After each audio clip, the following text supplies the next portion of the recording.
Nós temos feito um caminho bem interessante de preparação para receber o Espírito Santo. Na verdade, a liturgia tem já nos movido a isso e nós temos correspondido ao que o Senhor tem nos pedido, mostrando a necessidade de recebermos o Espírito Santo.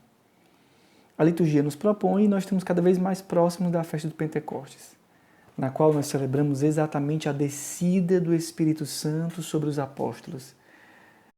Quero propor, portanto, um caminho que nos mostre os frutos do Espírito na nossa vida e nos faça desejar de verdade. A partir da liturgia, vamos dia a dia buscando compreender um pouco de como o Espírito conduziu os apóstolos de Jesus e o quanto isso tem a ver com a gente, que também escolheu seguir Jesus. Seremos conduzidos, sobretudo, por esse fio do Evangelho do Espírito, como alguns chamam o livro dos Atos dos Apóstolos.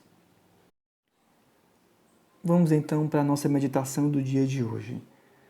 No dia de hoje, nessa segunda-feira, nos é proposto o livro dos Atos dos Apóstolos nesse momento em que Paulo vai a Éfeso e encontra uma comunidade cristã que tinha sido convertida através do batismo de João.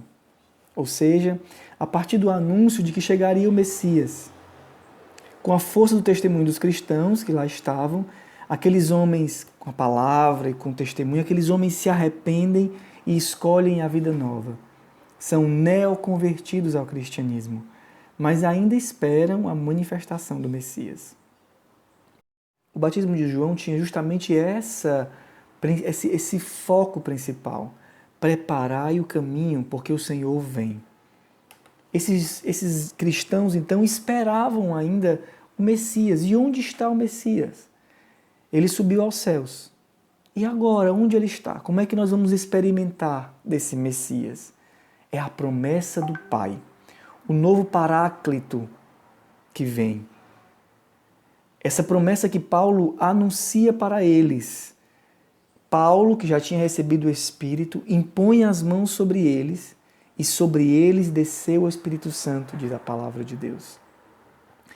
Esse descer o Espírito Santo sobre eles, a partir do anúncio de Paulo, tem algumas coisas a nos ensinar. A primeira é que a experiência do Espírito não é restrita aos apóstolos. Uma coisa podemos imediatamente colher desse relato. A experiência do Espírito Santo não é exclusiva para aquele dia e para aqueles apóstolos no dia do cenáculo, que nós celebraremos no domingo. É para todos, é para nós, é para mim e é para ti. Isso nos abre para uma alegre possibilidade de receber o Espírito Santo de uma forma nova. Não estamos falando de uma memória, de algo que aconteceu, de um acontecimento na história, mas de uma experiência que hoje, nos Atos dos Apóstolos, nos é transmitida.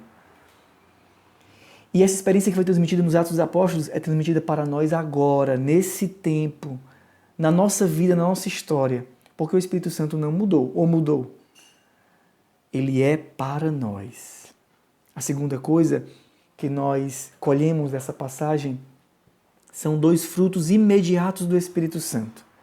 Começaram então a falar em línguas e a profetizar. E o que isso significa? As línguas simbolizam uma relação nova com Deus. Como diria São Paulo, o Espírito vem e auxilia a nossa fraqueza e é o próprio Espírito que intercede em nós, porque nós não sabemos rezar, e ele intercede por nós com gemidos inexprimíveis. As línguas, elas são justamente uma qualidade nova na relação com o ressuscitado, com Jesus ressuscitado, que não simplesmente é aquela relação de ouvir falar, ou aquela relação de cumprir uma lei, porque agora eu me converti e agora eu tenho que cumprir isso ou aquilo, ou até de realizar bons atos, atos de caridade, que tudo isso é bom. Mas a qualidade da relação é transformante, parte de dentro e permite que se expressem os desejos mais profundos do nosso coração. Como? Nós não sabemos dizer. E por isso se expressam em gemidos inexprimíveis. É a oração em línguas. E é o Espírito Santo que reza em nós. À medida que o Espírito Santo age em nós, começa-se a ter uma qualidade nova na relação com o Senhor. Não mais como antes, não mais de obrigação, mas de relação pessoal e esponsal. E a outra coisa que acontece com eles, eles começam a profetizar. A profecia é justamente a vida que se transforma para anunciar Jesus. A profecia não é uma capacidade de falar coisas bonitas ou simplesmente de tornar-se um microfone para Deus, ou seja, fazer agora a voz de Deus se ecoar dentro de mim simplesmente. A profecia não se desassocia jamais à vida. A profecia nasce do Espírito Santo que gera conversão. E a conversão, o testemunho de vida, é já a profecia. A profecia não é só palavra, a profecia é vida. A autoridade de falar do que vem de Deus, da parte de Deus, que parte da minha vida. E é isso que acontece com os profetas no Antigo Testamento, muitas vezes, e com certeza com os do Novo Testamento. Eles começam a anunciar a partir de uma experiência vivida na própria carne. Não são palavras soltas ao vento. O Espírito, então, nos converte progressivamente, à medida que nós permitimos que em nós se manifeste essa sua ação. Diante desses dois frutos do Espírito, da relação nova e profunda com o Senhor, que se expressa dentro de nós e se manifesta em nós, e do Espírito que vai nos convertendo, nos tornando profecia naquilo que nós falamos e naquilo que nós vivemos. Diga-me, se não é isso o que nós mais queremos.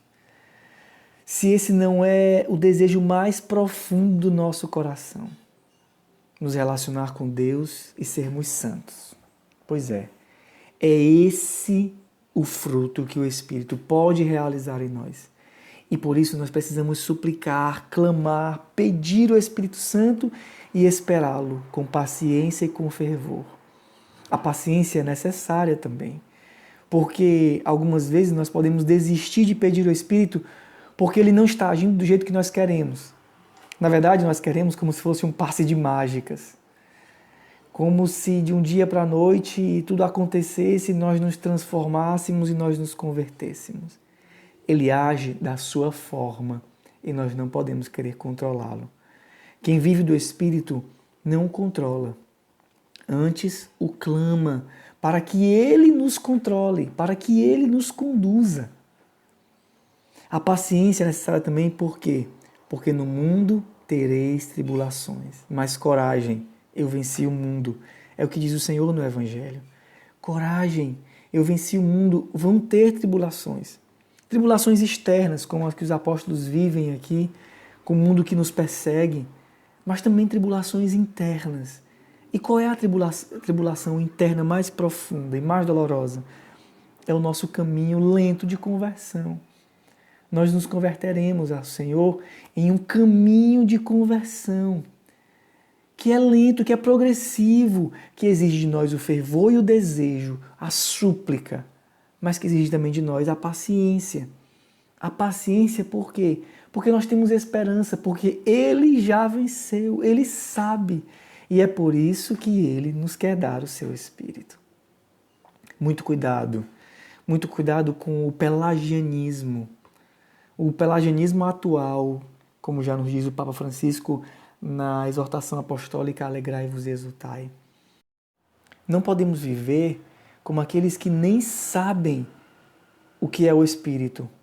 Como diz hoje no relato, nós nem sabemos o que é o Espírito Santo. E aqueles que não sabem que a vida espiritual, a vida de oração, a conversão pessoal não é fruto da nossa força humana. E muitas vezes, quando nós confiamos na força humana para a nossa conversão, para a nossa vida espiritual, para a vida de oração, para os atos de caridade que nós podemos realizar, quando nós confiamos em nossas forças, isso gera só frustração. Mas quando nós confiamos no Espírito, nós vemos Ele agindo em nós e nos transformando em Cristo. Por isso, quem não se rende a esse pelagianismo, que é viver focado e pensando que nós seremos santos pelas nossas forças, aqueles que não vivem nessa dinâmica, mas vivem na dinâmica do Espírito, que reza em nós com gemidos inexprimíveis e que nos converte, nos tornando em profecia, se prostra, se ajoelha, ele pede, Por isso, querido irmão, tenha humildade. Reconheça que você precisa do Espírito e tenha paciência em esperá-lo, porque o Senhor venceu o mundo. Ele venceu o mundo externo e o mundo interno. Ele é vitorioso e Ele é capaz de realizar tudo isso em nós. Por isso, peça o Espírito Santo. Nos preparemos para esse Pentecostes como nunca antes nós nos preparamos. Que Deus te abençoe. E se você deseja também se preparar bem para esse Pentecostes, o Com Shalom, no YouTube, Com Shalom, você pode encontrar a novena de preparação para o Pentecostes, que também pode ser um grande auxílio para você. Que Deus te abençoe.